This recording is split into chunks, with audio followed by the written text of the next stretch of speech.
여러분 안녕하십니까? 예, 여러분 만나뵙게 돼서 정말 영광입니다. 예, 혹시 제 이름을 보고 뭐지? 듣보잡인데 이러신 분들은 정말 제가 섭섭합니다. 왜냐하면 저는 이 공무원 사회라는 과목은 생긴 지가 얼마 안 됐지만 수능 사회에서 10년 이상 강의를 해왔고, 그리고 인터넷 강의에서도 지금 여기에 해당되는 부분들, 즉 우리가 이제 공무원 사회라 그러면 크게 법과 정치, 그 다음에 경제, 사회문화, 이렇게 세 가지 파트가 있잖아요.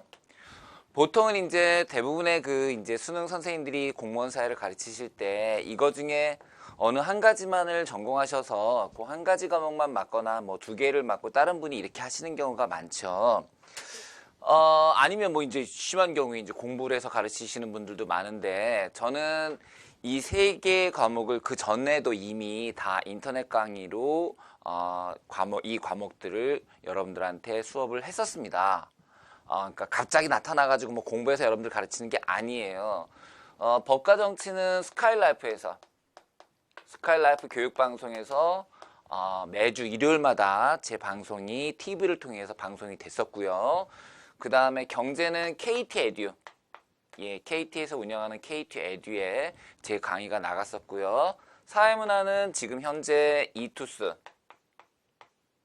예, 수능 사이트 중에서는 그 엠모 본부보다 지금은 이투스가 더 매출액이 많은 거 아시죠? 이제 업계 1위 업체인데요.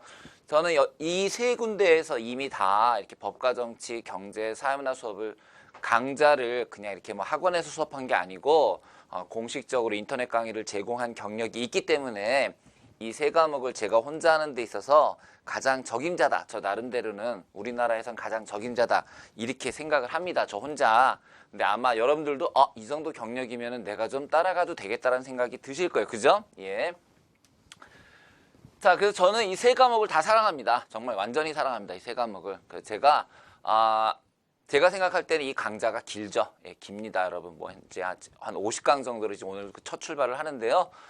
50강좌면요, 여러분들한테 정말 충분히 제가 가진 거, 특히 저는 이제 쓸데없는 거 설명 안 해드립니다. 시험에 꼭 나올 것들만 딱딱 집어가지고 50강 안에 여러분들이 50강이 지루하지 않을 정도로 제가 좀 재밌게 실제 사례, 그 다음에 실제 기출문제들을 위주로 해서 여러분들한테 이해를 쏙쏙 시켜드리겠습니다. 걱정하지 마시고요. 여러분 어떻게 이 사이트를 통해서 저하고 만나셨는지 모르겠는데 여러분들이 정말 전생에 업을 잘 쌓으신 거예요. 저를 만났다는 것 자체가 합격에 굉장히 많이 나가신, 정말 한 50%는 합격 잡아두고 가시는 거예요. 걱정하지 마시고요. 오늘 첫 시간입니다. 1강 잘 들어보시고요. 선생님하고라면 진짜 50강을 같이 가도 되겠다. 믿고 한번 맡겨볼만 하겠다라고 생각이 되시면은, 예, 지체 없이, 예, 결제하시고, 예, 선생님과 함께 50강 한번 달려보시기 바랍니다. 저는 약속드릴게요. 50강 대충 찍지 않을 거예요. 정말. 한 강 한 강 최선을 다해서 찍을 거고요. 목표는 딱 하나입니다. 예, 여러분들 합격. 그 목표를 향해서 저도 끝까지 달려가겠습니다. 예. 자, 그럼 이제 잡소리 그만하고 바로 하죠. 이 세 과목 중에서 우리 교재 순서대로 이제 법정을 할 텐데요. 법정이라는 게 바로 법과 정치입니다. 법과 정치. 이 법과 정치가 이제 우리 책에서는 1편으로 돼 있어요. 그죠? 1편으로. 제 1편으로 돼 있는데, 제 1편 중에서 요게 1장이고요. 그 다음에 이게 2, 3, 4, 5로 되어 있습니다. 그래서 이 장 구분하지 마시고요. 그냥 요게 50%, 요게 50%, 요렇게 생각하시면 됩니다. 난이도는요, 얘가 훨씬 어려워요. 얘가. 예. 법이 훨씬 어렵고요. 정치는 얘보다는 조금 쉽습니다. 그러니까 얘는 이제 중간중간 까다로운 게 있는 거고요. 얘는 그냥 대놓고 어렵습니다. 그래서 법은 수위가 중요해요, 여러분. 수위가. 그래서 잘못하면은 여러분 보세요. 이게 이렇게 강이에요. 여기가 이렇게 강. 자, 이렇게 강이면 강물이 이렇게 흐른단 말이에요. 너무 있잖아요. 너무 강바닥을 훑고 다닐 필요도 없어요. 너무 강바닥을 훑고 다닐 필요도 없고, 제가 볼 때는 지금 이제 여러분들이 시험을 보는 2015년, 주로 이제 2015년을 보시는 분들이 제 수업을 들으시겠죠. 그분들은 제가 볼 때는 이 정도 깊이까지는 공부를 해 두셔야 돼요. 예. 그래서, 어떤 강좌는 제가 지금 이렇게 쭉 제 경쟁자들을 한번 지켜보고 있는데 상당히 많은 분들이 여기서만 왔다 갔다 하고 계시고, 그러니까 이렇게 겉에서만 수영하는 거죠. 막 이렇게. 예, 그러시고, 어떤 분들은 또 너무 막 이렇게 막 밑바닥 가가지고 막 훑고 다니시던데, 둘 다 아니다. 적정한 선을 정해서 그 선에 맞게 수업을 해야 된다. 공부를 해야 된다. 그래서 제가 여러분들한테 제일 먼저 꼭 해드려야 될 건 뭐냐면 가이드라인을 제시하는 거예요. 여러분들이 어디까지 공부해야 되는지 그 가이드라인을 제시해 드릴 거예요. 그래서 특히 법에서 아마 제 수업을 듣는 진가가 드러날 거예요. 그래서 제가 여기까지만 해라 라고 말씀하시면 거기까지만 하세요. 그리고 요게 중요하다, 요건 좀 깊이 가자 그러면 그거 공부해 두시면 됩니다. 예. 왜? 저 법대 나왔습니다. 예, 이게 제일 자신 있어요. 여러분 저만 믿고 그 제가 하라는 데까지만 하시기 바랍니다. 자, 그러면 여러분들은 1페이지부터 가는 것이 아니라 38페이지부터 갑니다. 왜냐하면요, 지금 그 앞에 나와 있는 법의 분류라든가 이런 것들은요, 총칙이에요. 총칙. 법은 총칙이 있고 각칙이 있잖아요. 강론이 있단 말이에요. 총칙이 있고 강론이 있어요. 그런데 이 총칙에 해당하는 부분은 뭐 출제가 될 수도 있지만 이거를 먼저 공부하고 나서 강론을 공부하는 게 대부분의 이제 뭐 법대에서 하는 방법이지만 이렇게 하면요, 흥미를 잃어요. 왜냐하면 이건 정말 재미가 없거든요. 재미가 없고 재미는 없는 대신에 출제 가능성도 낮고, 그래서 저는 과감하게 이걸 먼저 하고요. 그 다음에 나중에 종합적으로 정리하면서 총칙을 여러분들한테 소개를 해드리도록 하겠습니다. 자, 그래서 제2절 38페이지 제2절 생활과 법이 이렇게 딱 나오게 되는데요. 이 생활과 법이 다시 세 가지로 나누어집니다. 제1번 개인생활과 법이요. 그 다음에 제2번은 사회생활과 법이에요. 그 다음에 제3편이 바로 국가와 법입니다. 국가생활과 법. 이렇게 해서 세 가지 파트로 나누어져 있어요. 이걸 이제 법에다 이름을 붙여보면은 개인생활과 법이 민법입니다. 주로 민법. 주로 민법이 되겠고요. 그 다음에 사회생활이 사회법이요. 그 다음에 국가생활에 대한 것이 이제 형법, 행정법,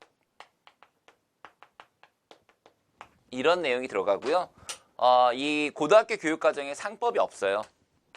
고등학교 교육과정에 상법이 없기 때문에 여러분들 시험 범위에서도 상법은 신경 쓰지 않으셔도 되겠고요. 예, 이렇게 구성이 되어 있고요. 오늘 저랑 같이 하실 부분은 바로 개인생활과 법, 민법에 대한 내용입니다. 자, 우리가 오늘 공부할 내용이 주로 민법에 대한 거기 때문에 민법이라는 건 과연 뭐냐?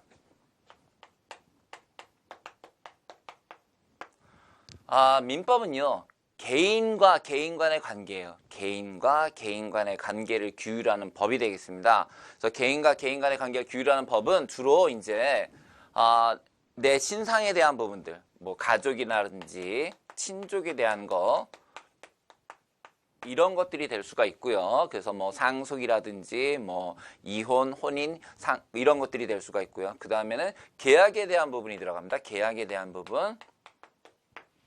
그래서 뭐 부동산이라든지 채권이라든지 이런 거와 관련된 부분들이 바로 이 민법에 주로 이렇게 크게 두 가지로 나눠볼 수가 있겠습니다. 되셨죠? 자, 그러면 38페이지 첫 번째 뭐부터 나와 있냐면 권리 능력과 미성년자의 권리라고 되어 있습니다. 예, 제가 오늘 1강에서 이 부분을 하는 이유는 바로 이 파트가 이 법에서도 이 파트가 가장 출제가 많이 되는 부분입니다. 보시죠. 권리 능력. 우선 능력에는요, 권리 능력, 의사 능력, 행위 능력, 책임 능력이 있습니다. 권리 능력, 의사 능력, 행위 능력, 책임 능력이 있어요. 권리 능력이라는 것은 법적인 권리와 의무의 주체가 될 수 있냐는 거죠. 권리와 의무의 주체. 사람이면 됩니다. 그리고 사람만 되는 게 아니요. 법인도 됩니다. 법인. 왜냐하면요. 자, 삼성전자가 러시아에다 공장을 짓기로 계약을 체결해요. 그러면 삼성전자 누가 가야 돼요? 삼성전자가 체결해야 되잖아요. 삼성전자라는 법인이 계약을 체결하는 당사자가 됩니다. 따라서 이건희 개인도 계약의 당사자가 될 수 있지만 삼성전자라는 법인도 계약의 당사자가 될 수 있습니다. 그런 계약의 당사자, 그걸 우리가 권리능력이라고 합니다. 그래서 권리능력은 살아있는 사람 또는 법인이면 됩니다. 강아지 될까요? 안 돼요. 로봇 안 돼요. 자, 그 다음에 의사능력이라는 것은 자기가 어떤 행동 있잖아요. 법적 행위의 결과를 충분히 예측하고 거기에 맞게 행동할 수 있는 능력이에요. 그러니까 내가, 자, 보세요. 어린애들 한번 봅시다. 어린애들. 자, 깐난이 조카가 귀엽잖아요. 근데 요새 남자 조카는 그렇게 마냥 귀엽진 않죠. 왜냐하면 여러분들이 남자 조카 애들 아직은 뭐 애를 낳으실 나이는 아니잖아요. 이제 조카가 있을 나이가 돼갈 텐데, 자, 우리 남자 조카 애가 있잖아요. 한 3살 때까지만 해도 재밌어요. 그죠? 뭐 이렇게 토닥토닥거리고 뭐 꼬마 애가 이렇게 딱 때려도 막 그냥 아야 엄살을 피우지만 안 아프잖아요. 근데 5살쯤 돼 보세요. 5살쯤 된 애가 삼촌 그리고 막, 자, 여러분 약 올린단 말이에요. 야 바보야, 야 이 뚱땡이 이 삼촌 그리고 빡 때린단 말이에요. 혹은 자, 그 깐난이가 야 이렇게 막 아장아장 겨우 걸어가다가 말이에요. 에? 이렇게 좀 심한 표현이긴 하지만 이렇게 식칼 같은 걸 여러분한테 던진단 말이에요. 그러면 보세요. 3살짜리 아이가 식칼을 여러분한테 던졌다. 또는 5살짜리 아이가 진짜 있는 힘껏 여러분의 눈을 그냥 안경 낀 눈을 빡 때렸다. 그럼 얘가 지금 이거 자기가 하는 행동의 결과를 예측할 수 있을까요? 없죠. 그죠? 그렇죠? 그렇잖아요. 그러니까 봐요. 자기가 하는 행동의 결과를 예측할 수 없기 때문에 그런 아이가 하는 말 또한 그런 아이가 하는 말 또한 법적인 능력은 없다고 봐야 되겠죠. 그죠? 그런 애가 자기가 이렇게 때렸을 때 어떻게 되는지도 모르는 애가 삼촌 내가 삼촌한테 타워 팰리스 사줄게. 아싸 써. 야 이리 와. 조카 너 써. 빨리 사인해. 아싸. 뭘 아싸는. 그게 뭐라 그래요? 의사능력. 그래서 뭐 지금 3살짜리 정도는 뭐 의사능력이 있다고 볼 수는 있겠지만 어쨌든 젖먹이 같은 경우에 진짜 응애 이런 애들 젖먹이 같은 경우에 의사능력 없고요. 자, 술 취한 남편이 부인한테 들어와 가지고 여보 내가 내일 10억짜리 다이아몬드 반지 사줄게. 이런 거. 만취자 이런 사람들은 의사능력이 없다고 봐야 되겠죠. 그죠? 자, 그 다음에 행위능력이라는 것은 단독으로 법률 행위를 할 수 있는 걸 말합니다. 내가 단독으로 아파트를 계약할 수 있다. 단독으로 뭐 부동산 계약을 한다. 채권 채무관계를 맺는다. 그럴 수 있는 능력이 행위능력인데요. 미성년자 같은 경우에 아무래도 제한되겠죠. 좀 이따 다시 공부할 거고요. 그 다음에 책임능력은 자기가 한 행동에 대해서 책임을 질 수 있는 거를 말합니다. 책임능력이 없는 사람의 경우에, 책임 무능력자의 경우에는 그 법률 효과가 제한이 되게 됩니다. 그래서 우리가 권리능력, 의사능력, 권리의 의무와 주체가 될 수 있는 사람, 권리의 주체가 될 수 있는 거. 그 다음 의사능력은 자기가 어떤 말을 하는지 알 수 있는 사람들, 그 능력. 그러니까 자기가 의사표현을 제대로 할 수 있는 능력. 행위능력은 법률 행위를 할 수 있는 능력. 그 다음에 책임능력은 그 법률 행위에 대한 책임을 질 수 있는 능력을 말합니다. 이 중에서 이제 우리가 권리능력부터 한번 보겠습니다. 자, 권리능력이란 권리의 주체가 될 수 있는 법률상의 자격으로서 자연인과 법인이 있습니다. 그냥 그렇게만 하시면 안 되고요. 자, 여기다가 표를 하나 거기다가 좀 적어주세요. 이 권리능력의 발생과 소멸에 대해서 한번 설명을 해드릴게요. 발생. 자, 권리능력이 발생하는 거와 소멸하는 거를 봐드릴게요. 자, 뭐하고 뭐가 있다? 자연인. 자연인은 그냥 사람이에요. 사람. 그 다음에 법인 있죠. 자연인과 법인. 자연인의 경우에는요. 출생과 더불어서 권리능력이 생기고요. 그 다음에 사망과 함께 권리능력이 소멸됩니다. 따라 죽은 사람에게는 권리능력이 없습니다. 죽은 사람은 권리능력이 없어요. 사망과 동시에 소멸되게 됩니다. 자, 그 다음에 법인의 경우에는요. 설립 등기. 등기소에 가서 합니다. 설립 등기를 한 때로부터 권리능력을 갖게 되고요. 그 다음에 소멸도 마찬가지로 회사를 그냥 혼자 청산했다고 되는 것이 아니고 해산, 등기. 그럼 결국 법인의 경우에는 등기라는 절차를 거쳐야지 권리능력이 생기기도 하고 없어지기도 한답니다. 요것도 이해되셨죠? 오케이. 자, 그 다음에 태아의 권리 능력인데요. 태아는 원칙적으로, 자, 태아라는 게 뭡니까? 엄마 뱃속에 들어가 있는 아이를 말하죠. 그 태아는 원칙적으로 권리 능력이 없습니다. 법적으로 있잖아요. 우리가 사람이라고 보는 거는요. 완전 노출설, 뭐 몇 가지가 있습니다만 민법상으로 봤을 때 태아가 엄마의 배에서 완전히 다 노출되어야지 사람이 됩니다. 따라서 태아가 아직 엄마 뱃속에 있을 때 그때는 사람이 아니고 그냥 태아입니다.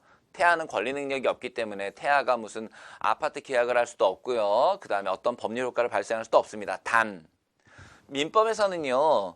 하지만 어쨌든 태어날 아이인데 그 태어날 아이의 권리를 전혀 인정하지 않는 것은 문제가 되기 때문에 태아의 권리 능력을 일정한 범위 내에서 인정하고 있는데요. 그게 바로 왼쪽에 나와 있는 태아의 권리 능력이라는 내용이에요. 자, 민법 제762조 손해배상 청구권에 있어서의 태아의 지위, 태아는 손해배상의 청구권에 관하여는 이미 출생한 것으로 보며 제1000조 상속의 순위, 태아는 상속 순위에 관하여는 이미 출생한 것으로 본다라는 건데요. 불법 행위로 인한 손해배상, 그러니까 예를 들어서 뭐 좀 끔찍한 얘기지만 산부인과 의사가 양수 검사를 한다고 주사바늘을 꾹 찔렀는데 어이씨 이렇게 아기가 이렇게 막 태아가 놀고 있는데 꽉 찔러 머리 찔렸어. 자, 머리 찔려갖고 나중에 기형아로 태어났다. 그러면은 그건 의사의 명백한 불법 행위 아닙니까? 고의는 아니었지만 그런 거에 대해서 태아도 불법 행위에 대한 손해배상 책임을 물을 수가 있다라는 거예요. 됐죠? 그 다음에 두 번째, 거기 보면 뭐 상속 및 대습상속 유증이라고 되어 있는데요. 그냥 상속 순위라고 생각하시면 됩니다. 상속 순위에 있어서 일단 기본적으로 태아는 상속을 받을 수가 있다는 거예요. 태아는 상속을 받을 수가 있어요. 자, 나중에 상속은 자세하게 하겠지만 간단하게 볼게요. 지금 남편이 있고요. 막 결혼한 신혼부부인 아내가 있습니다. 그리고 남편에게는 노모, 늙으신 어머니가 한 분 계시고요. 자, 이때 만약에 남편이 죽었다. 자, 남편이 사망하게 되면은 상속이 발생하는데요. 상속이 발생하는데 이때 만약에 남편이 이대로 그냥 죽어버리면 노모와 아내가 1대 1.5의 비율로 늙으신 어머니가 1, 그 다음에 아내가 1.5의 비율로 남편의 재산을 상속받게 됩니다. 그런데 이때 그래서 노모가 만약에 2억 5천 있으면 1억을 가져가려고 1억에 딱 손을 대는 순간 며느리가 어머님 손 떼시죠. 아니 이년아 1은 내 몫이니 1억은 내 거다라고 말할 때 며느리가 뭐라고 말하냐면 어머님 저 임신했어요. 짜잔. 자, 막상 드라마에 많이 나오는 거죠. 저 임신했어요 라고 얘기하면은 아내는 사실 이제 애가 있는 셈이 되고요. 자식이 있는 경우에는요.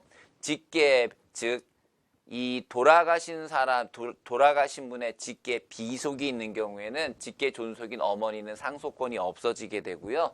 이 임신 중에 아이, 태아, 즉 태아가 아내 1.5와 태아가 1 이렇게 받게 되고 할머니는 못 받습니다. 그래서 일단 아내가 이렇게 다 갖게 됐다가 그 몫이 아들에게로 넘어가게 되는 거죠. 뭐 아들이든 딸이든 아무튼 태아에게로 넘어가게 됩니다. 그리고 만약에 태아가 이러다가 죽었다 그러면은 태아가 사산됐다 그러면은 나중에 태어날 때 죽었다 그러면은 그 몫은 다시 엄마한테 돌아가게 됩니다. 되셨습니까? 따라서 태아도 뭐를 받을 수 있다? 상속을 받을 수 있다. 알아두시고요. 자, 대습상속과 유증. 자, 대습상속까지는 여러분들이 안 들어가셔도 되는 거고요. 유증이라는 것은 유언으로 증여하는 것을 말합니다. 예, 그것도 나중에 상속에서 다시 보도록 하죠. 자, 권리 능력의 소멸, 사망. 그죠? 사망. 거기 보면 사망의 추정이라는 게 나오는데요. 사망의 추정. 사망의 추정과 간주, 사망 입증이 곤란할 경우 이를 해결하기 위한 제도로서 세 가지가 있다라고 되어 있는데요. 알아두셔야 됩니다. 첫 번째, 동시사망입니다. 동시사망은 2명 이상이 동일한 사고로 사망한 경우 동시에 사망한 것으로 추정합니다. 예를 들면은 비행기 사고입니다. 자, 비행기 사고에서 비행기가 추락해서 모두 사망한 것으로 됐다라고 했을 때 분명히 그 비행기에서 누군가는 먼저 죽었고 누군가는 나중에 죽었을 거예요. 그렇죠. 하지만 그걸 입증할 방법이 없죠. 무슨 CCTV가 있는 것도 아니고. 그래서 그럴 경우에는 반드시 동일한 사고가 됩니다. 동일한 비행기 사고로 2명 이상이 동시에 사망했을 경우에, 2명 이상이 사망했을 경우에는 그 사망의 시기를 동시에 사망한 것으로 간주한다, 추정한다 이거. 동시에 사망한 것으로. 자, 여기 붙어야 될 건 뭐냐면요. 동시에 사망한 것으로 추정한다는 거예요. 이 추정이라는 말과 간주의 차이는 뭐가 되냐면요. 추정이라는 거는요. 일단은 이거는 랄랄랄라 일단은 2명이 동시에 사망한 것으로 보겠다라는 건데요. 나중에 이제 이런 게 발견되죠. 자, 그 사망자들의 휴대폰을 조사하다 보니까 아들의 휴대폰에서 아빠는 이미 사망하셨다. 아빠는 돌아가셨다. 너무 무섭고 끔찍하다. 나도 이제 곧 죽을 것 같다. 라고 만약에 아들의 휴대폰에 그런 글이 발견이 됐다면 아버지가 먼저 죽고 아들이 나중에 죽은 거니까 사망의 순위가 아버지 먼저 아들 나중에라고 나중에 고쳐질 수 있죠. 이와 같이 추후에 사망의 시기가 다름이 밝혀질 경우에는 돌려놓을 수 있단 말이에요. 하지만 그런 게 발견될 때까지는 일단은 동시에 사망한 것으로 추정하는 거예요. 두 번째, 인정사망이라는 게 있어요. 인정사망. 자, 인정사망은 아까는 비행기 사고가 났고 비행기 사고로 시신은 다 발견이 됐는데 사망의 시기를 모르는 거고요. 자, 여기서는 시신이 발견되지 않은 거예요. 시신이 유실된 거예요. 자, 시신은 유실됐지만 거기에서 죽은 것이 확실할 경우, 예를 들면은 비행기도 마찬가지죠. 배도 탑승한 것은 확실하다. 그 CCTV도 찍혔고 탑승한 건 확실한데 배가 침몰했는데 시신을 찾지 못했다. 그럴 경우에는 시신을 찾지 못하더라도 인정사망으로 되는데 이때도 마찬가지로 추정입니다. 인정사망으로 추정됩니다. 5년이 지난 다음에 봤더니 그때 정신을 잃고 어떤 무인도에 가서 잘 살고 있다가 정신을 차리고 다시 돌아왔다. 그러면은 사망이 없던 걸로 되는 거죠. 그래서 그럴 때까지는 일단은 시신을 찾거나 아니면 생사가 확실히 밝혀질 때까지는 사망한 것으로 뭐한다? 추정한다. 그럼 동시사망과 인정사망의 차이는 동시사망은 동일한 사고로 시신은 발견되는 게 있어요. 대부분은 이제 비행기 사고라기보다는 사실 비행기 사고는 인정사망 쪽이 많고요. 교통사고 났을 경우에 버스가 고속도로에서 충돌해가지고 불이 나서 죽었다. 그랬을 경우에 시신은 거기 발견이 됐잖아요. 근데 누가 먼저 죽었을지 모를 경우에 이제 동시사망으로 추정하는 거고요.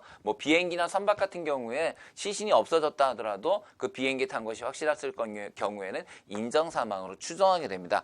그 다음 세 번째 실종선고가 있는데요. 요건 약간 다릅니다. 실종선고자. 실종선고는 행방불명이 된 거예요. 행방불명이 돼서, 자, 보세요. 행방불명 된 지 5년 됐다. 그러면 이제 우리 아버지는 없어진 거구나. 그게 아니고요, 여러분. 실종신고를 하고, 그로부터 5년이 지나야지 선고가 내려져요. 그러니까 내가 가만히 있다 해서 실종선고가 되는 건 아니에요. 부재자의 생사불명 상태가 일정 기간 계속될 때 가정법원의 선고에 의해 사망으로, 자, 뭐 된답니까? 일단, 가정법원이고요.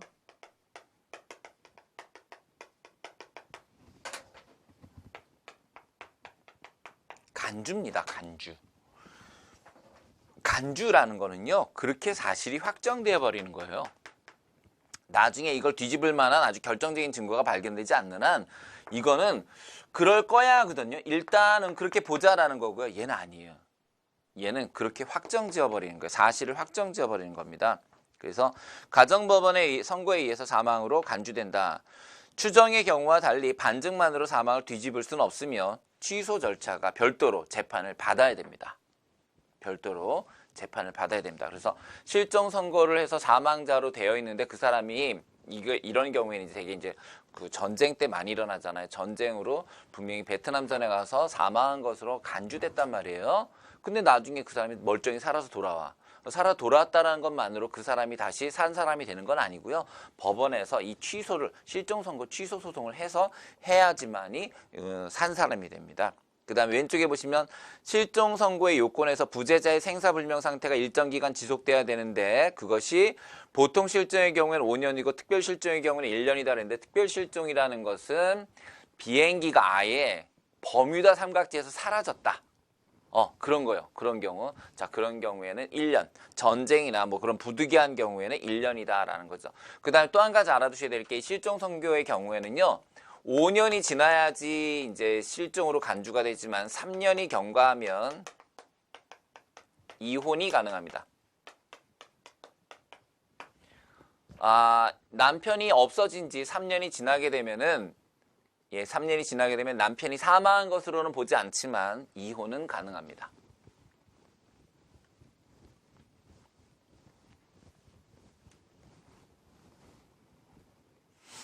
자, 그 다음 의사능력과 제한능력으로 가보겠습니다. 의사능력, 그 제한능력이라는 게 아까 제가 말씀드린 행위능력에 대한 내용이에요. 자, 의사능력, 자신의 행위와 동기의 결과를 판단하여 의사결정을 할 수 있는 능력을 말하며 무능력자의 행위는 그랬는데요. 의사무능력자의 모든 행위가 아니라 의사무능력자의 법률행위죠. 의사무능력자의 법률행위가 무효가 됩니다. 이게 무효가 됩니다. 이게 무효가 됩니다. 자, 줄 쳐놓으세요. 만취자, 정신병자, 젖먹이. 만취자, 정신병자, 젖먹이가 대표적인 사례고요. 쌤, 그러면 만취자, 정신병자, 젖먹이라고 민법에 나와 있겠군요. 아니요. 이 의사무능력자에 대한 구체적인 규정은 민법에는 없습니다.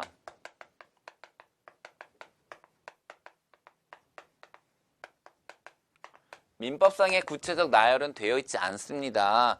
이거는 상황에 따라서 자, 이러한 법률 행위를 할 때 상황에 따라서 개별적으로 판단하도록 하고 있습니다. 이걸 써놓으세요. 상황에 따라 개별적으로 판단하도록 하고 있습니다. 그래서 법적으로 젖먹이, 그 다음에 정신병자, 그 만취자가 무조건 의사 무능력자로 규정되어 있는 건 아닙니다. 법에는 규정되어 있지가 않고요. 상황에 따라 개별적으로 판단해야 된다는 거 기억하시고요. 자, 그 다음에 제한능력 가보겠습니다. 제한능력. 제한능력이 바로 아까 말씀드린 행위능력과 관련된 거고요. 제한능력자 행위는 원칙적으로 취소입니다. 자, 의사무능력은요. 잘 보세요. 의사무능력은 무효입니다. 무효. 그런데 제한능력, 행위능력에 제한이 있는 제한능력의 경우에는 이 사람들이 한 법률행위는 취소입니다. 쌤, 그러면 무효와 취소가 무슨 차이가 있나요? 네, 무효는요. 원칙적으로 없던 거예요. 그냥 원칙적으로 무효예요.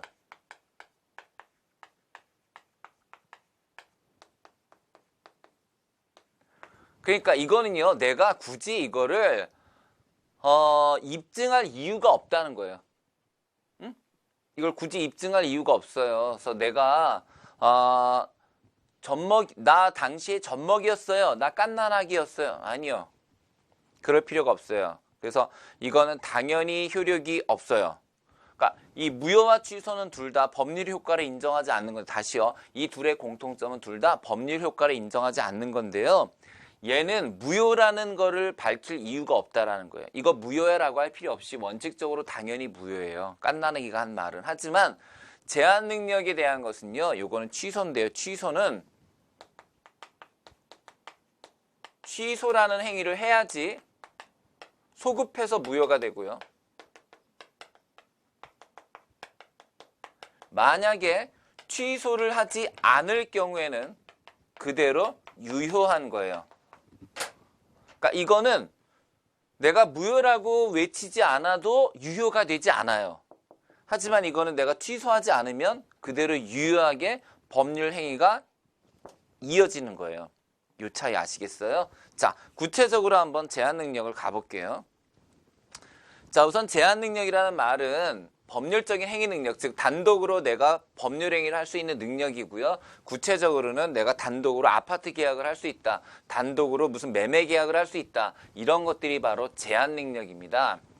그런데 이 제한 능력 제도라는 것은 그런 능력이 없는 사람을 보호하기 위해서 만든 거예요. 예를 들면 미성년자의 경우에는 판단 능력이 완전하다고 볼 수가 없잖아요. 그래서 미성년자의 법률행위는 일정한 요건을 갖추어서 그 미성년자의 법률행위에 제한을 두는 거예요. 그렇게 함으로써 미성년자를 보호하기 위한 거예요.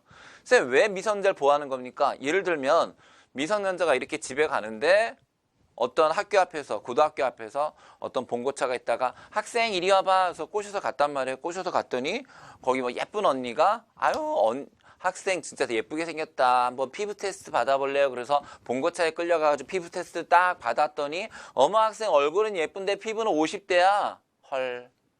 막 울 거 아니야, 그지?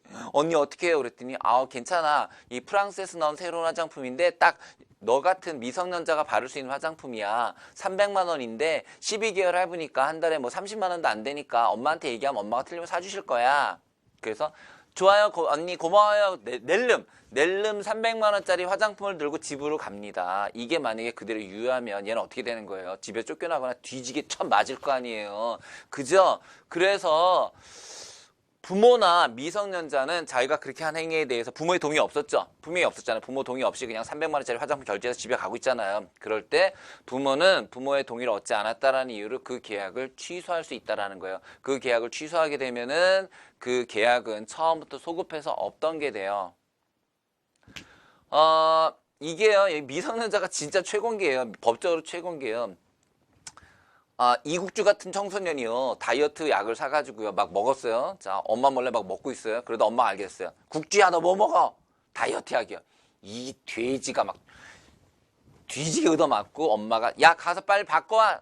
자, 그랬을 때 갔더니 너 이만큼 먹었으니까 5분의 1은 먹었으니까 너 반값은 못 줘 라고 하면 안 돼요.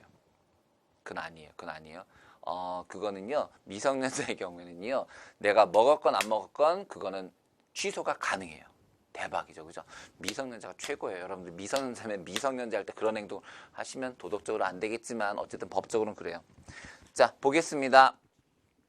재산상의 행위에만 해당되며 신분상의 행위는 해당되지 아니한다라고 했고요. 자, 민법상의 제한 능력자엔 3개가 있습니다. 물론 이제 맨 끝에 피특정 후견인이라고 있지만 그거는 원칙적으로는 해당되지 않고요. 예외적으로 인정되는 거고, 원칙적으로는 미성년자, 피성년 후견인, 피한정 후견인이 있어요. 자, 이제 과거에 고등학교 때 법과정실 좀 배운 사람 같으면 선생님, 저는요 고등학교 때 행위능력이라 그래서 선생님이 아까 말씀하신 것처럼 행위능력이라 그래서 미성년자, 그 다음에 한정치산자, 금치산자죠. 이렇게 배웠는데요.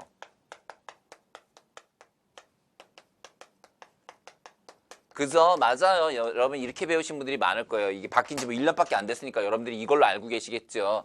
하지만 한정치산자, 자, 여러분이 배울 때는 어떻게 배웠냐면은 한정치산자라는 것은, 자, 우선 미성년자 만 20세, 이제 아니죠. 만 19세입니다, 이거. 자, 만 19세고요. 그 다음에 한정치산자, 자, 한정치산자도 과거에는 이게 심신이 미약하다. 그 다음에 금치산자는 심신을 상실했다. 이렇게 표현했었어요. 근데 이게 되게 웃기는 말이에요. 미약한 거랑 상실한 거랑 어떻게 구별해요? 너는 자, 우리가 흔히 말하는 미친 사람한테 당신은 심신이 미약합니까? 심신을 상실했습니까? 라고 물어볼 때 뭐라고 대답하겠어요? 그래, 난 그냥 미쳤다 그럴 거 아니에요. 그래서 일단은 이 규정 자체가 모호하고요. 그 다음에 두 번째로는요, 이게 하나의 낙인이 돼버려요. 그래서 가족들은 아주 선의로 그 가족들의 재산을 지키기 위해서 뭐 아버지를 금치산자나 한정치산자로 지정을 했는데, 그게 하나의 완전히 사회에서 낙인이 돼서 이렇게 금치산자나 한정치산자로 지정된 사람은 그 이후에 전혀 어떠한 사회생활도 할 수 없을 정도로 그냥 낙인이 찍혀버리는 거예요. 그래서 이건 안 되겠다라고 해서 이게 이제 법안이 발의가 돼가지고 결국 2013년 7월 달부터 시행이 되고 있어요. 그렇게 해서 바뀐 제도가 뭐냐면, 우선 금치산자 대신에 만들어진 게 피성년, 자, 그럼 미성년이잖아요. 피성년 후견인. 성년임에도 불구하고 후견인이 필요하다. 피성년 후견인이 있고요. 그 다음에 한정치산자가 바뀌어진 게 피한정 후견인이에요. 우선 이렇게 3가지가 있다고 알아두시면 돼요. 이 3가지가 있다. 자, 만 19세 미만인 자가 미성년자죠. 혼인한 경우에는 성년으로 간주된다 그랬는데 그것도 알아둘게요. 자, 만 19세가 미성년자지만요, 만 18세가 되면 혼인이 가능합니다. 단 18세가 그냥 혼인할 수 있는 건 아니고요. 부모의 동의를 요합니다. 자, 만 18세가 부모의 동의를 얻고 혼인을 하게 되면은 성년으로 의제가 간주입니다. 그러니까 어떻게 되는 거예요? 확정이 돼 버리는 거죠. 확정이 돼 버립니다. 그래서 비록 나이는 만 18세지만 결혼을 했는데 결혼했는데 뭐 계약할 때마다 책 하나 살 때마다 막 가가지고 엄마 계약서에 사인해줘. 이럴 순 없잖아요. 그래서 비록 만 18세밖에 안 되더라도 혼인했을 경우에 부모의 동의를 얻고 혼인했을 경우에는 성인으로 간주해서 미성년자로서의 그 취소권 이런 게 인정되지 않습니다. 얘는 적법한 법률행위를 할 수 있는 사람으로 인정됩니다. 됐습니까? 그 다음에 자, 이 만 18세, 그러니까 만 19세가 안 되는 미성년자의 경우에는 본인이 한 법률행위에 대해서 본인도 취소할 수 있고 그 다음에 부모도 법정 대리인도 취소할 수가 있습니다. 됐습니까? 그래서 시험제 나오는 것은 미성년자가 단독으로 한 법률행위는 미성년자가 아닌 미성년자의 부모, 즉 법정 대리인만이 취소권을 갖는다 그러면 틀린 말이에요. 나도 할 수 있어요. 그러니까 내가 굳이 엄마한테 말하고 취소할 필요 없어요. 집에 와서 후회가 된단 말이에요. 그럼 전화하면 돼요. 디디디디디. 여보세요. 저 미성년자인데요. 저 미성년자인데 어제 산 거 제가 미성년자인데 부모 동의 없이 산 거니까 취소할게요. 라고 말할 수 있어요. 이때 자, 취소할 수 없는 경우도 있어요. 어떤 게 취소할 수 없는 경우냐면요. 본인이 동의가 있다고 거짓말한 경우예요. 자, 중학생이 집에서 엄마 몰래 엄마 보물을 훔쳐가지고, 자, 보석을 훔쳐가지고 금은방에 갔어요. 자, 금은방에 가서 아저씨 이거 엄마가 팔아오래요. 그랬을 때, 자, 반드시 그 금은방 주인은 동의서가 있어야 돼요. 내가 몸이 아파서 못 가고 우리 딸을 보내니까 우리 딸에게 이 물건값을 지불해 주세요 라고 이렇게 하고 전화 통화하고 그리고 줬어야 돼요. 그런데 딱 봤더니 되게 비싼 건데 이 아이가 그래 엄마가 얼마 받아오라 그러지 그랬더니 다이아몬드인데 30만 원이요. 대박 이거 완전 1000만 원짜리인데요. 대박. 그래 알았다. 아저씨가 50만 원 줄게. 그리고 50만 원 딱 주고 그 다이아몬드 반지를 딱 가졌다. 이랬을 경우에 이 사람은 지금 동의서도 안 받고 전화도 안 했잖아요. 그러면은 그 부모가 당신 미쳤어요? 우리 딸애가 그거 들고 나갔다고 부모 동의서도 없는데 그렇게 홀라당 하면 어떡해요? 라고 말하면은 다시 그 돈을 돌려주고 다이아몬드 반지를 찾아올 수가 있어요. 그런데 아이가 영악하게 엄마가 동의했고요. 엄마 미국 가서 지금 집에 없어요. 전화 통화가 안 돼요. 라고 하면서 엄마의 동의서를 자기가 꾸며가지고 사인까지 해서 그 금은방 주인한테 줬을 때 금은방 주인은 확인할 방법이 없고 동의서를 믿을 수밖에 없잖아요. 그래서 그렇게 계약을 했다. 그러면은 그 계약은 유효합니다. 물론 뭐 조금 지나치게 불공정한 건 계약 자체가 무효지만 그렇지 않고 적법한 방법으로 적절하게 매매가 이루어졌을 경우에 청소년이 적극적으로 동의서를 거짓으로 꾸몄을 경우에는 취소할 수가 없게 됩니다. 부모 또한 취소할 수가 없어요. 자, 됐죠? 자, 그 다음 피성년 후견인에 대한 설명 볼게요. 행위 무능력자 제도의 금치산자가 변형된 형태이다. 질병, 장애, 노령 오케이. 자, 피성년, 피한정, 질병, 노령, 장애 등의 사유로 인해서요. 정신적 제약으로 사물을 처리할 능력이 지속적으로 거기 줄 치세요. 지속적 결여예요. 그러니까 어쩌다 한 번만 그런 것이 아니라 계속 그럴 능력이 없는 사람이에요. 그래서 사무 능력이라는 내가 이제 그런 법률행위를 할 만한 능력이 안 되는 걸 말하죠. 그럴 경우에 이제 그런 사람 우리가 피성년 후견인 제도라고 피성년 후견이라고 얘기하고요. 피한정 후견인은 이제 우리 책에는 이렇게 안 나와 있습니다. 여러분 요거 기억하셔야 돼요. 요거랑 대비되는 개념인데요. 질병, 노령, 장애 똑같아요. 그 다음에 여기도 똑같은데 능력이 부족한 경우입니다. 그래서 여러분들은 이렇게 알아두셔야 돼요. 피성년 후견인은 질병, 노령, 장애로 인해서 현저하게 사무 능력이 지속적으로 결여되고 있는 상태고 이건 여기까지는 똑같은데 그 능력이 약간 부족한 상태를 말한다. 이렇게 구분해서 알아두셔야 됩니다. 자, 그래서 우선 피성년 후견인의 경우에는 원칙적으로 단독적 행위 능력이 없으며 줄쳐놓으시고요. 그 법률 행위는 반드시 본인 또는 후견인이 취소할 수 있도록 하고 있습니다. 좀 쉽게 얘기하면요. 완전히 정말 좀 죄송한 표현이지만 완전히 맛이 간 사람이에요. 완전히 맛이 간 사람이기 때문에 계속 항상 맛이 간 사람이기 때문에 이 사람이 한 법률 행위는 모두 취소가 가능합니다. 조심하실 것은요. 행위 능력이 없다고 해서 무효가 아니라 취소라는 거예요. 취소. 미성년자도 무효가 아니라 취소. 피성년 후견인 취소. 피한정 후견인 취소예요. 자, 그 다음에 행위 무능력자 제도에 한정치산자가 변형된 것이 피한정. 이름이 똑같잖아요. 피한정. 한정치산자. 자, 원칙적으로 단독으로 유한 법률 행위를 할 수 있으나 법원에서 후견인의 동의가 필요한 행위의 범위를 정한 경우에는 후견인의 동의 없이 행한 행위는 취소할 수 있다. 즉 뭐냐면요.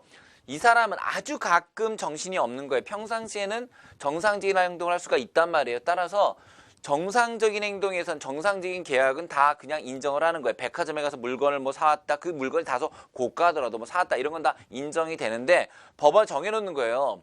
예를 들어서 뭐 부동산 계약을 못하게 한다든지 이렇게 특정 범위를 정해놓은 경우에 그 경우에만 그 효과가 인정되지 않는 겁니다. 이 경우에 모든 법률 행위가 인정되지 않는 경우고요. 여기는 미리 정해놓은 범위에 대해서만 인정이 안 되는 경우예요. 됐죠? 그 다음에 맨 마지막에 나와 있는 피특정 후견인은요. 원칙적으로 행위 능력이 있는 것으로 인정되며 행위의 제한 능력자에는 포함되지가 않다. 그렇죠. 아예 제한 능력자 자체에 포함되지는 않는 거고요. 피협의의 제한 능력자에는 포함되지 않는 거고요. 그 다음에 피특정 후견인의 법률 행위에는 어떠한 법적 제약도 따르지 않는 거를 말합니다. 그래서 아주 특수한 경우에만 한정되는 걸 우리가 피특정 후견인이라고 말합니다. 되셨습니까? 자, 그 밑에 문제 한번 풀어볼까요?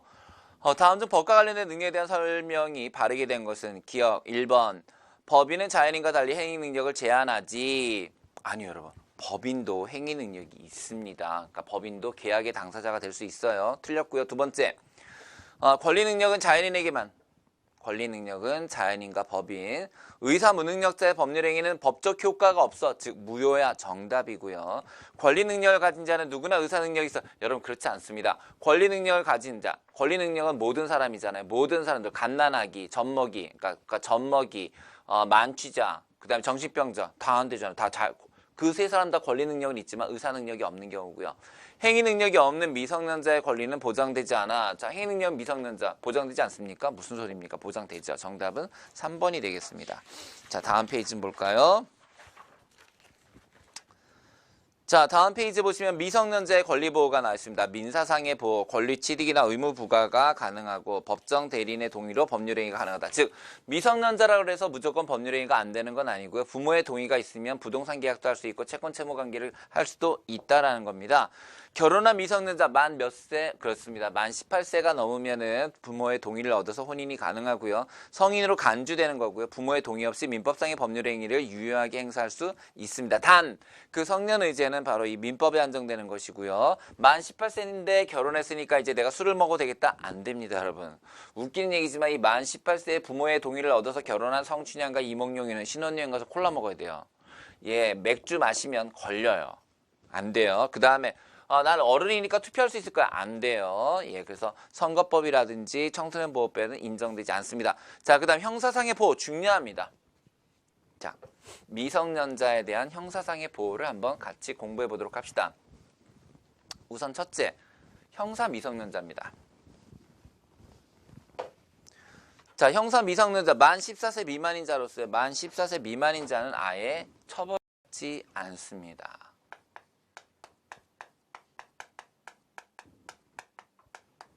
우리가 이거를 형사 미성년자라고 합니다. 이 형사 미성년자는 형벌의 대상이 아닙니다. 따라서 교도소 안 갑니다. 사형 못 받습니다.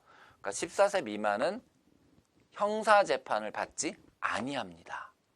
그래서 옛날에 지금 한 5년 정도 됐는데 중학교 교실에서 왕따 당하던 학생 하나가 자기를 괴롭히던 학생을 점심시간에 카타칼로 14번을 찔러서 죽였던 사건이 있었는데 그 학생이 안타깝게도, 그 안타깝더라 해야 되나? 만 14세 2개월이었어요. 아이고야. 2달 전에 찔렀으면 처벌 안 받아요. 그런데 14세가 지난 다음에 그랬기 때문에 그 아이는 결국은 교도소에 갑니다. 선생님, 소년도 교도소 가나요? 가죠. 여러분, 소년 교도소가 따로 있어요. 여러분들은 이 14세 미만이니까 이 14세 넘으면은 미성년자니까 어디 소년원에 간 줄 아시죠? 아니에요, 여러분. 소년 교도소가 따로 있어요. 자, 그 다음에 10세에서 욕하는 것 같으네요. 10세에서 14세 미만까지는 보호 처분은 되지만 형벌의 대상이 되지 않고요. 예, 그래서 보호 처분은 된다 그랬는데 보호 처분이라는 건요. 소년법에 정해져 있는 건데 거기다 좀 써볼까요? 감호 위탁, 보호 관찰, 수강 명령, 사회봉사 명령 이런 거 많이 들어보셨죠? 이게 전부 이 네 가지가 바로 보호 처분의 대표적인 것들인데요. 감호 위탁이라는 것은 뭐 특정한 개인이나 어떤 개인을 지정하거나 혹은 어떤 시설들, 뭐 쉼터 같은 데를 지정해서 거기에다가 일정 기간 동안 맡겨두는 거예요. 그 다음에 보호 관찰은 집에서 왔다 갔다 하지만 계속 정기적으로 그 보호 관찰소에 가서 이제 상태를 점검받는 거고요. 수강 명령은 교육받는 거고요. 사회봉사 명령 여러분들 알다시피 실제로 가서 사회봉사 시간을 채워야 되는 거예요. 요런 것들은 10에서 14세는 요런 것들은 받을 수가 있지만 형사처벌은 되지 않습니다. 다음, 이 보호처분은 여러분 전과가 아니에요. 자, 그 다음 10살 미만 아예 이 보호처분조차, 그러니까 9살짜리가 사람을 죽였다 그러면 보호처분조차 받지 아니합니다.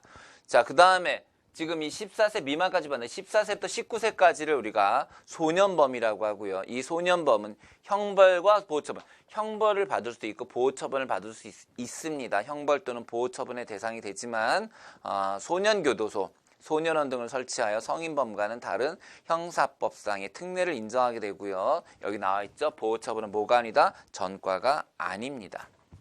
자, 그 다음 근로기준법으로 가보도록 하죠. 자, 근로기준법에서는 미성년자의 건전한, 15세입니다. 근로기준법에서는. 자, 형사 미성년자는 14세, 근로기준법은 만 15세입니다. 근로기준법 만 15세입니다. 만 15세 미만의 미성년자는 고용을 금지하도록 하고 있고요. 자, 그 다음 게 정말 중요합니다. 맨 밑에 줄이요. 법정 대리인의 동의는 있어야 됩니다. 동의가 있다면 계약은 대리가 아니라 직접, 동의만 있다면 직접 계약 체결할 수 있습니다. 따라서 여러분들이 그 주유소에서 아르바이트를 하겠다 그랬을 때 만 15세가 넘으면은 미성년자지만 15세가 넘으면 부모님의 동의서를 가지고 주유소에 가서 본인이 직접 계약을 체결할 수 있고요. 또한 단독으로 임금 청구 가능합니다. 그 다음 청소년 보호법에서는 만 19세로 돼 있죠. 만 19세. 청소년 보호법 안 써있네요. 나이가 만 19세고요. 만 19세가 되는 해에 1월 1일이기 때문에 1월 1일. 그래서 19세가 되는 해 생일이 지나지 않더라도 1월 1일부터 담배, 술 할 수 있습니다. 자, 그 다음 거기 지금 문제 한번 봅시다. 자, 사례로 적절하지 않은 것 그랬는데요. 만 18세의 미성년자가 혼인할 경우에 부모의 동의를 얻어야 합니다. 두 번째, 13세의 중학생이 범죄를 저지르더라도 14세 미만이기 때문에 형벌의 대상이 되지 않습니다. 17세 미성년자는 임금을 청구할 수 그렇습니다. 17세는 15세를 넘었기 때문에 부모의 동의가 있다면 직접 계약을 할 수가 있고요. 부모의 동의 없이 단독으로 임금 청구할 수 있습니다. 예, 임금 청구는 단독으로 가능합니다. 그 다음에 만 19세 대학생은 술과 담배를 구매할 수 없다. 무슨 얘기입니까? 구매할 수 있습니다. 자, 오른쪽 다음 법률상 이혼 사유로 볼 수 없는 것. 그거는 다음 시간에 해야 되는 내용이네요. 자, 그럼 마지막으로 여러분들 제가 요거 하나 적어드리고 1강을 모두 마치도록 하겠습니다. 자, 아이고 어느덧 지금 50분이 지나가고 있어요. 자, 참고적으로 여러분 거기다 좀 적어 놓으세요. 법정 대리인의 동의 없이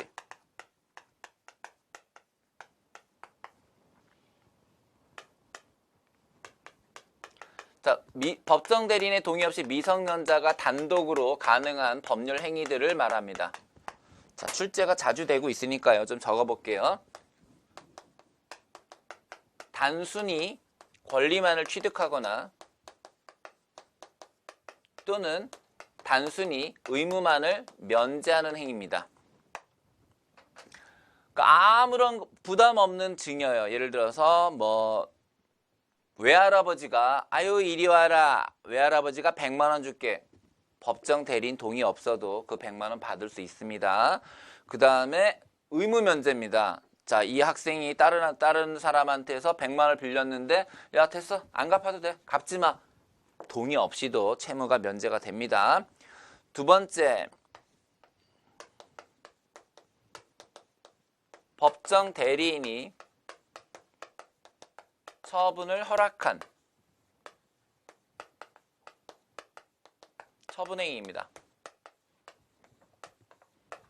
예를 들면 용돈입니다. 용돈. 용돈을 쓰는 것은 굳이 법정 대리인의 동의를 요하지 아니합니다. 그 다음에 세 번째, 법정 대리인으로부터 허락을 받은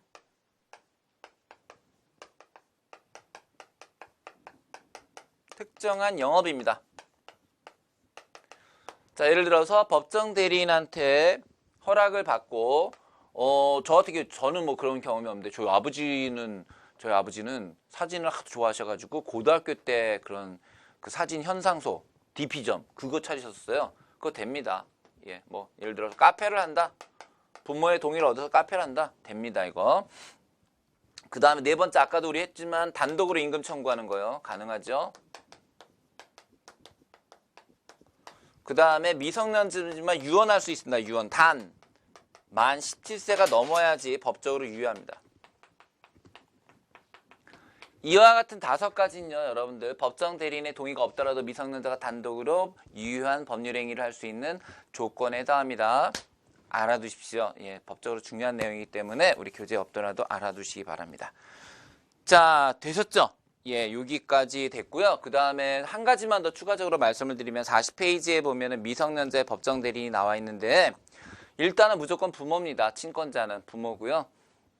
우리가 다음 시간에도 하겠지만 부모가 되고요. 부모가 안 계실 경우에는 이제 후견인 제도라는 게 있는데 그 후견인 제도가 과거에는 법적으로 가까운, 그러니까 뭐 2촌, 3촌, 4촌 이렇게 가까운 순서대로 지정이 되도록 했었지만 지금 이제 그걸 이제 법정 후견인이라고 하는데 법정 후견인 제도라는 건 없고요.